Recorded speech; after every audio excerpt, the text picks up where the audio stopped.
यही पार गंगा हो, ई पार जमुना हो, बिचवा में घनी फूलवार हो।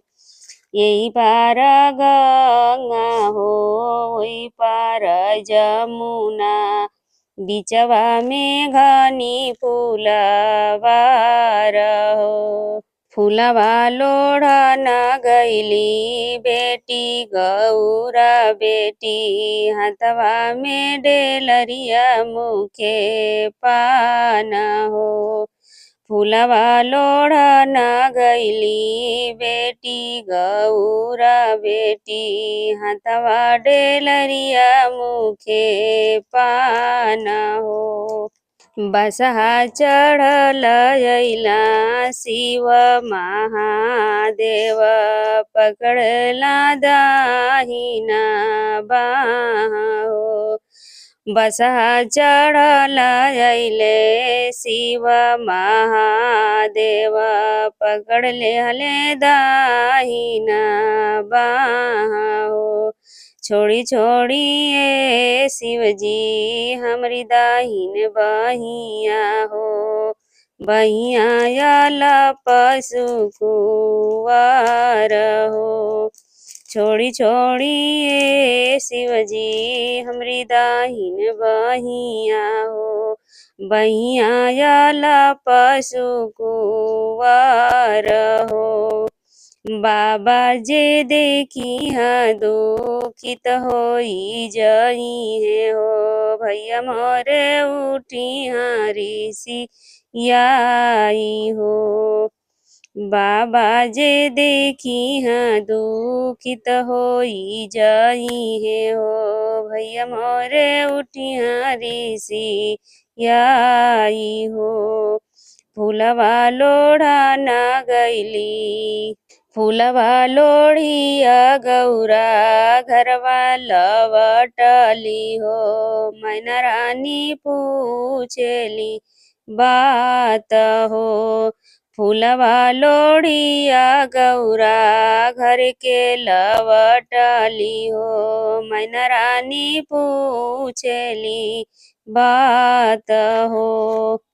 कहवा बीतवलु गौरा खड़ी दुपहरिया हो, कहवा बीतवलु आधी रात हो। कहवा बीतवलु गौरा खड़ी दुपहरिया हो, कहवा बीतवलु आधी रात हो। कहवा में टूटल गौरा कंचन चूड़िया हो, कहवा लगैलू त देर हो। कहवा में फूटल गौरा कंचन चूड़िया हो, कहवा लगैलू त देर हो। फूलवा लोढ़त अम्मा खड़ी दुपहरिया हो, गजला गुथत आधी रात हो। फूलवा लोढ़त अम्मा खड़ी दुपहरिया हो, गजला गुथत आधी रात हो। शिव के पूजत अम्मा फुटल कंचन चूड़िया हो, उहमे लगाई त देर हो। शिव के पूजत अम्मा फूटल कंचन चूड़िया हो, उहमे लगलाई त देर हो।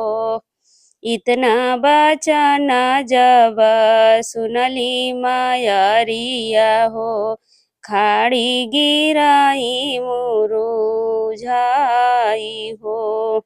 इतनी बचन जब सुनली मायरिया हो, खाड़ी गिरेली मुरुझाई हो। बेरिया की बेर तोहे बरजी गौरा हो, शिव के निकट जनी जाई हो। बेरिया की बेरा तोहे बरजिला गौरा हो शिव के निकट जनी जाई हो शिव तहुआ गौरा पगल बौरा हवा हो नहीं करबऊ न से बिया हो शिव तहुआ गौरा पगल बौरा हवा हो नहीं करबऊ न से बिया हो नहीं उनका बाटे गौरा कोठवाया टारिया हो नहीं बाटे भरला भंडार हो नहीं उनका बाटे गौरा कोठवाया टारिया हो नहीं बाटे उनका भरल भंडार हो इतना बचन सुनी गौरा समझावेली सुनया माँ बचन हमारा हो इतना बचन सुनी गौरा समझावेली सुनया माँ बचन हमारा हो जेकर के कहयमा पगल बौरा हवा हो उन्हीं से लिखल मोर बियाह हो जेकर के कहयमा पगल बौरा हवा हो उन्हीं से लिखल मोर बियाह हो यही पार गंगा हो वही पार जमुना हो बीचवा में घनी फूलवार हो यही पार गंगा हो वही पार जमुना हो बीचवा में घनी फूलवार हो।